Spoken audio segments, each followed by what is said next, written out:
حضرت مولانا اشرف علی تھانوی رحمت اللہ علیہ نے ایک جاہل اور جعلی، دو تین ورڈ یوز کر رہا ہوں میں، جاہل پیر، جعلی پیر اور بے دین پیر کی حکایت حضرت مولانا حکیم الامت اشرف علی تھانوی رحمت اللہ علیہ نے بیان کی کہ ایک مرید اپنے پیر کے پاس آیا، جعلی پیر تھا، جاہل پیر تھا، بے دین پیر تھا، ان کے پاس مرید آیا، حضرت میں نے خواب دیکھا ہے، بہت عجیب خواب ہے جو میں نے دیکھا ہے۔ کیا دیکھا ہے بتاؤ؟ پیر پوچھتا ہے۔ مرید کہتا ہے حضرت میں نے خواب دیکھا ہے کہ ہم دونوں ایک ایسی جگہ ہے، بڑی عجیب جگہ ہے، وہاں میری انگلی پخانے میں ڈوبی ہوئی ہے اور آپ کی انگلی شہد میں ڈوبی ہوئی ہے۔ ابھی اتنا ہی بولا تھا مرید، پیر فوراً ٹپک، ایسا بالکل بڑھیا خواب دیکھا ہے، بہت اچھا، ماشاءاللہ بہت اچھا خواب دیکھا ہے، دیکھو اللہ نے تیری رہنمائی کی ہے میرے بارے میں۔ یہ جو پخانہ دیکھا نا، تمہاری انگلی اس میں ڈوبی ہوئی ہے، پخانہ کا مطلب یہ ہے کہ یہ دنیا کی غلاظت ہے، اور شہد سے مراد ہے دینداری، بزرگی۔ تم دنیا داری میں ڈوبے ہوئے، دنیا کی غلاظت میں ڈوبے ہوئے ہو، ہم تمہارے پیر ہیں، ہم دینداری میں ہیں، تو اللہ نے تیری رہنمائی کی ہے کہ اس پیر کو پکڑے رہو مضبوطی سے۔ خواب کا مطلب بیان کر دیا پیر صاحب نے، ابھی ان کا خواب ہی پورا نہیں ہوا ہے۔ مرید کہتا حضرت آپ نے میرا پورا خواب ہی نہیں سنا اور آپ نے تعبیر دے دی، اچھا اب بھی باقی ہے؟ کہا ہاں حضرت ابھی بھی خواب باقی ہے۔ کہا کیا باقی ہے؟ کہا وہ جو میری انگلی پخانے میں ڈوبی ہوئی تھی اور آپ کی انگلی شہد میں ڈوبی ہوئی تھی، آگے یہ ہوا کہ میری انگلی آپ چاٹ رہے اور آپ کی انگلی میں چاٹ رہا ہوں۔ یہ خواب دیکھا میں نے۔ اب پیر چپ ہو گیا، تو کوئی تعبیر ہی نہیں ہے، پورا معاملہ الٹا ہو گیا۔ پیر صاحب مرید کی انگلی چاٹ رہے ہیں اور مرید پیر صاحب کی انگلی چاٹ رہے ہیں، مرید کی انگلی میں پخانہ لگا ہے اور پیر کی انگلی میں شہد ہے، شہد والی انگلی تو مرید چاٹ رہا ہے اور پخانے والی انگلی پیر چاٹ رہا۔ اب کیا مطلب ہوا؟ اب بتاؤ پیر صاحب۔ پخانہ سے مراد دنیا کی غلاظت بول رہے تھے نا، اور شہد سے مراد دینداری اور بزرگی۔ اب دینداری اور بزرگی کون لے رہا ہے اور دنیا کی گندگی کون لے رہا ہے؟ اب بتاؤ۔ تو اگر کوئی پیر صرف مریدوں سے دولت سمیٹ رہا ہے، جائیداد بنا رہا ہے، دنیا سمیٹ رہا ہے، ان کو خود اپنی آخرت کی فکر نہیں ہے، مریدوں کی فکر کیا کرے گا؟ وہ کیا فکر کرے گا؟ تو ایسے جاہل بے دین پیروں کا دامن ہم لوگوں نے تھام لیا ہے۔ نہ پیر نماز پڑھتا ہے، نہ مرید نماز پڑھتا ہے۔ پیر نے جیسا کپڑا پہنا ہے ویسے کپڑے کی ایک پگڑی بنا کے یہاں باندھ لیا۔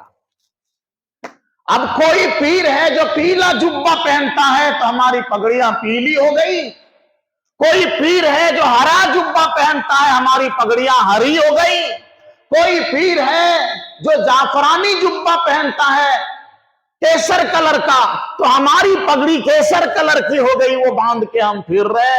نماز نہ پیر پڑھ رہا نہ مرید پڑھ رہا ہے۔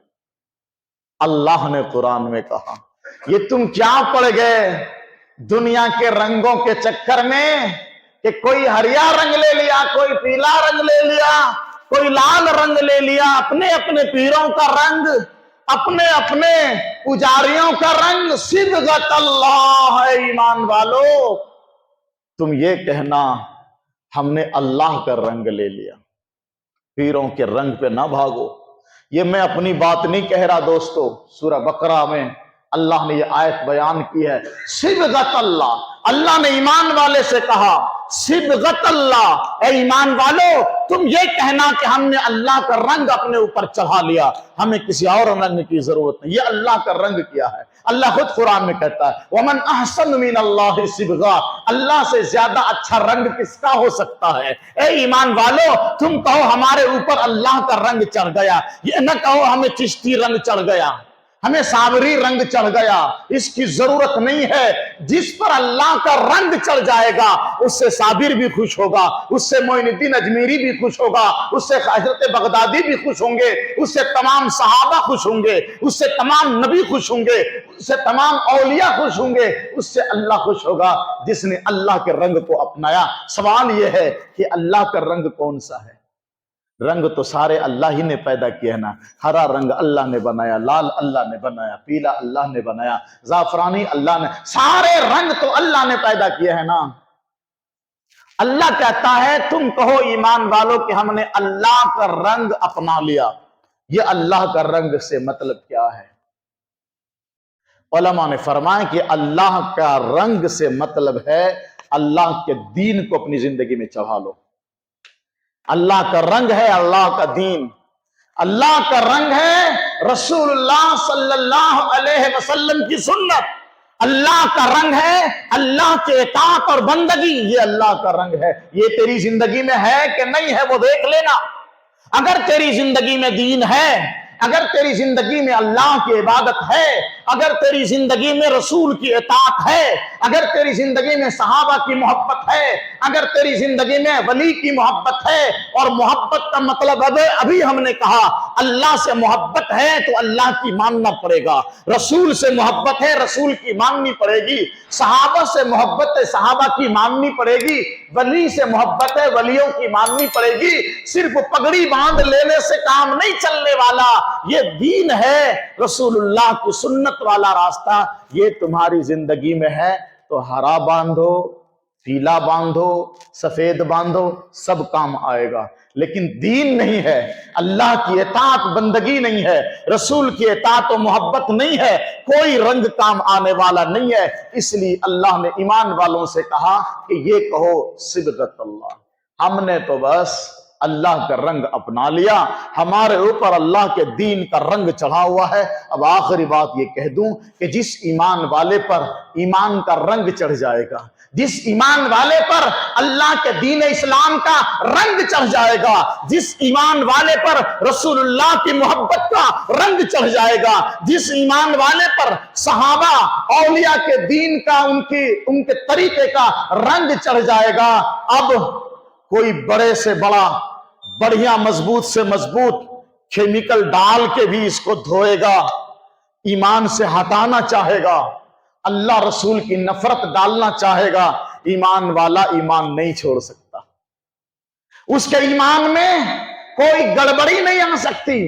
اور جب اللہ والا رنگ ہی نہیں رہے گا نا، کوئی بھی ہندو بنا لے گا، کوئی بھی یہودی بنا لے گا، کوئی بھی عیسائی بنا لے گا، کوئی بھی قادیانی بنا لے گا، کوئی بھی گوہر شاہی بنا لے گا، کوئی شکیلی بنا لے گا، کوئی فتنے کا شکار کر لے گا۔ اسی لیے اللہ نے ہدایت دی، ایمان والو تم اعلان کرو کہ ہم نے اپنے اوپر اللہ کے دین کا رنگ چڑھا لیا، اب ہمارے اوپر کسی دشمن کا اثر نہیں ہو سکتا۔ اللہ تعالی ہم سب کے ایمان کی حفاظت فرمائے۔ جزاک اللہ خیر۔